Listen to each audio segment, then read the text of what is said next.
गुरु ब्रह्म महिमा अलेख शरणम।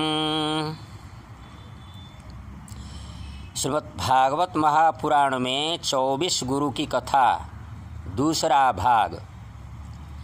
आवल्य ब्रह्मचारी ब्रह्ममुनि श्री सुखदेव जी महाराज राजर्षि परीक्षित जी से कह रहे हैं, अवधूत दत्तात्रेय जी जदुराजा को अपने किए हुए 24 गुरु का परिचय तथा शिक्षाओं के बारे में व्याख्यान कर रहे हैं। पृथ्वी वायुराकाश मापोग्निश्चंद्रमा रविः कपोतो जगरः सिंधु पतंगो मधुकृत गजः मधुहा हरिणो मीनः पिंगला कुररोर्भकः कुमारी सरकृत सर्प उर्णनाभि सुपसकृत। मेरे गुरुओं के नाम ये हैं। दत्तात्रेय जी बोल रहे हैं, मेरे गुरुओं के नाम ये हैं कि पृथ्वी वायु आकाश जल अग्नि चंद्रमा, सूर्य अजगर कबूतर समुद्र पतंग भौंरा या मधुमक्खी हाथी शहद निकालने वाला हरिण मछली पिंगला वेश्या कुरर पक्षी बालक कुमारी कन्या बाण बनाने वाला सर्प मकड़ी और भृंग कीट। मैंने जिससे जिस प्रकार जो कुछ सीखा है वह सब तुमसे कहता हूँ, तुम सुनो। प्रत्येक मानव जन्म होते ही जैसे जैसे इस प्रकृति का रूप दिखता जाता है, वैसे वैसे उन सब से अनुमान बुद्धि से शिक्षा ग्रहण करना अपने मानव जीवन का कृतार्थ कर सकता है।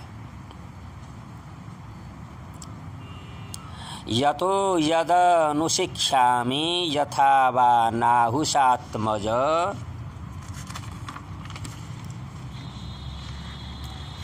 तत्तथा पुरुष व्याघ्र निबोध कथयामि ते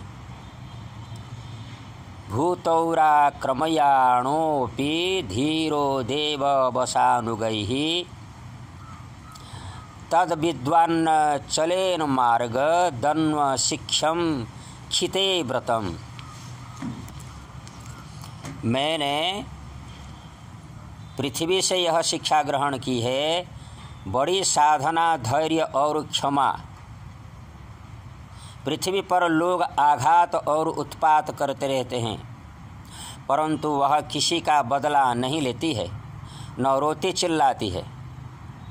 उसके वृक्षों और पर्वतों से मैंने यह शिक्षा ग्रहण की है कि सर्वदा दूसरों के हित के लिए अपना कर्म करना। अतः साधु पुरुष धैर्य धारण और क्षमाशील होकर सर्वदा परोपकार के लिए साधना करें।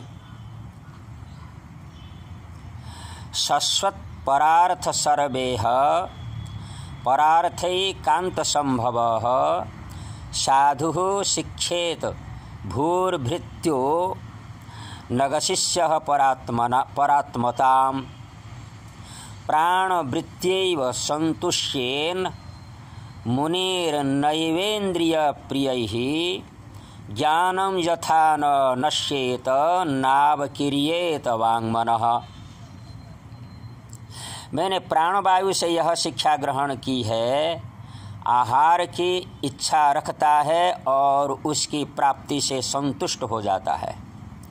वैसे ही साधक को जितने में जीवित में रहने के लिए अर्थात जीवन निर्वाह हो जाए जितने में, उतना भोजन कर लें।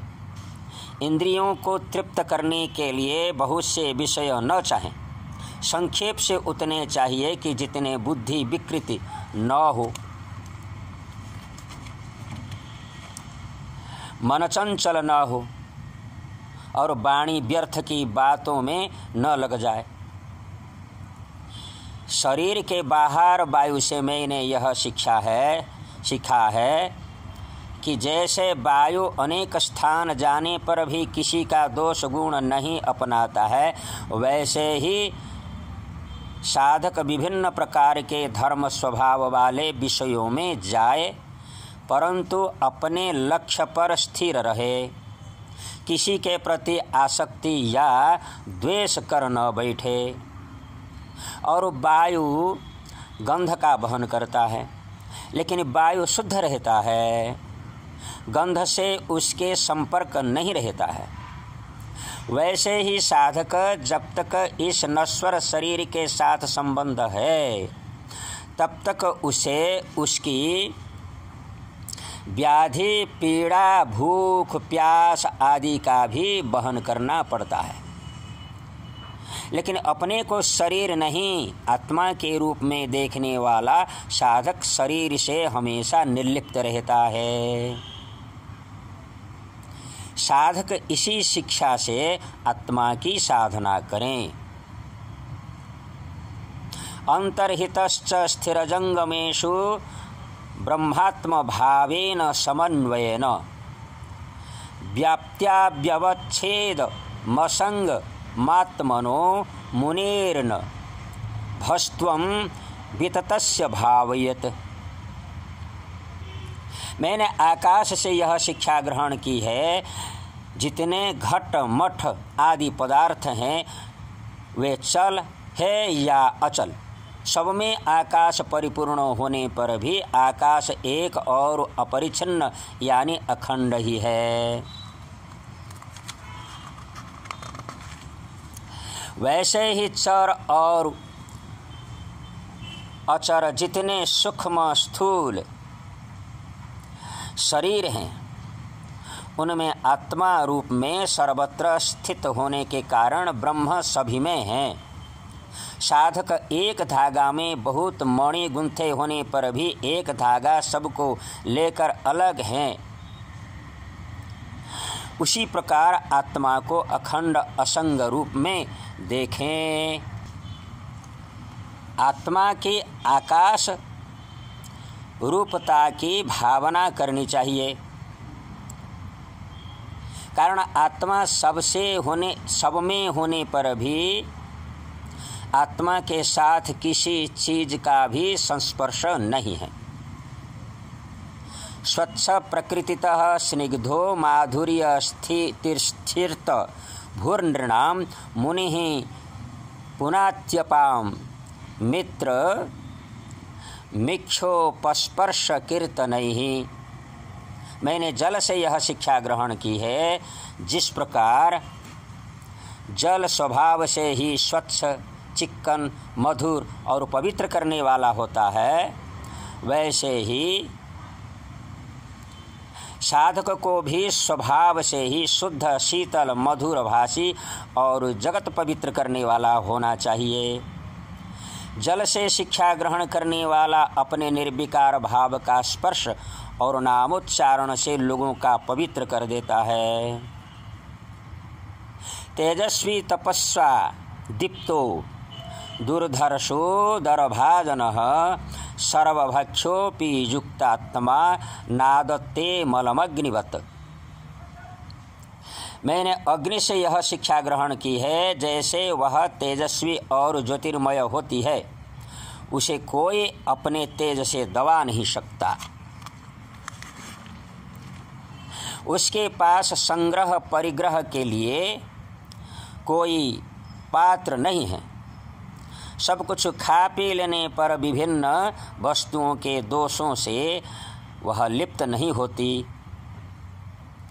वैसे साधक भी परम तेजस्वी तपस्या से दीप्यमान, इंद्रियों से अपराभूत, भोजन मात्र का संग्रही और सभी विषयों का उपभोग करता हुआ भी अपने मन और इंद्रियों को वश में रखें।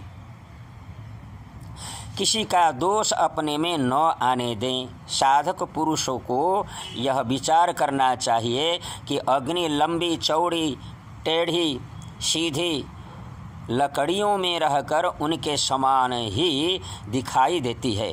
वास्तव में वह वैसा ही नहीं। ठीक वैसे ही सर्वव्यापक आत्मा भी अपनी माया से रचे हुए कार्य कारण रूप जगत में व्याप्त होने के कारण उन वस्तुओं के नाम रूप से कोई संबंध न होने पर भी उनके रूप में प्रतीत होने लगता है।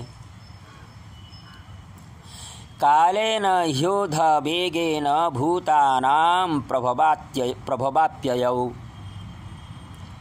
नित्या वपि न दृश्यते आत्मनो ग्नेर्यथार्चिषाम्। मैंने चंद्रमा से यह शिक्षा ग्रहण की है, अगर चंद्रमा की कलाएं घटती है बढ़ती है तथापि चंद्रमा तो चंद्रमा ही है, वह न घटता है न बढ़ता है। वैसे ही जन्म से लेकर मृत्यु तक जितनी अवस्थाएं हैं सब शरीर की है, आत्मा से उनका कोई भी संबंध नहीं है। इस प्रकार मैं आप आत्मा को पहचान कर आत्मा में ही रमण करता हूँ।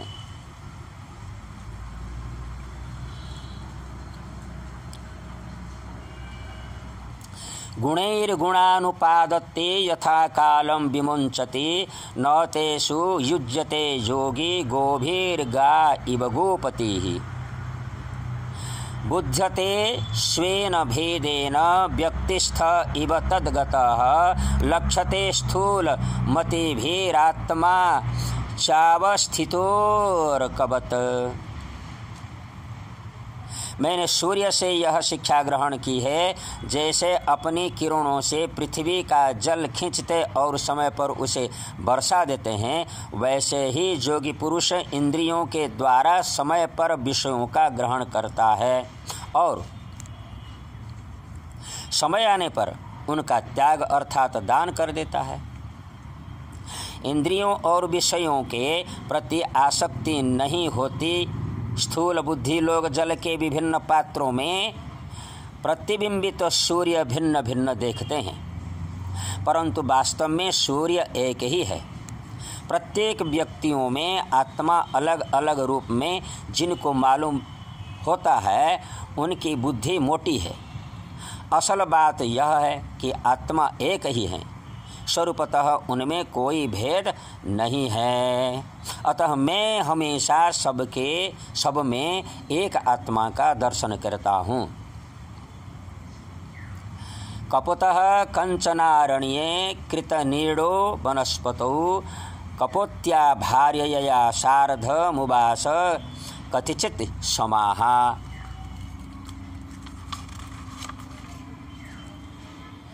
मैंने कबूतर से यह शिक्षा ग्रहण की है, अत्यंत स्नेह अथवा आसक्ति नहीं करनी चाहिए, अन्यथा कबूतर की तरह अपनी बुद्धि और स्वातंत्र्य खोकर दरिद्र होना पड़ेगा और बड़ा कष्ट उठाना पड़ेगा। जंगल में एक कबूतर अपने घोंसले में रहता था। एक दिन एक कबूतरनी उसके पास पहुंची और आपस में स्नेह होने के कारण स्नेह ममता में दोनों बंध गए। कुछ दिनों के बाद कबूतरनी अंडे दिए और बच्चे भी हुए। एक दिन खाद्य लाने के लिए दोनों दूर में गए हैं। एक व्याध ने जाल घेर कर उनके बच्चों को जाल में फंसा के इन दोनों की व्याध अपेक्षा में था। कुछ देर में दोनों आए और बच्चों के प्रति अति स्नेह के कारण मादा जाल में कूद पड़ी, यानी कबूतरनी कूद पड़ी और अपने बच्चे और पत्नी के प्रति अति स्नेह ममता के कारण कबूतर भी जाल में कूद पड़ा। व्याध ने इन सबको पकड़ के ले गया। निष्ठुर बहेलिया गृहस्थाश्रमी कबूतर की परिवार को तो ले गया अपने कुटुंब का भरण पोषण के वास्ते, मगर उसे कभी शांति नहीं मिल सकती। मनुष्य शरीर मुक्ति का खुला हुआ द्वार है राजन।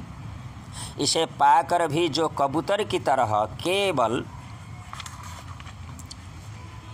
अपने घर गृहस्थी में फंसा हुआ रहता है, वह बहुत ऊंचा तक चढ़कर गिर जाता है।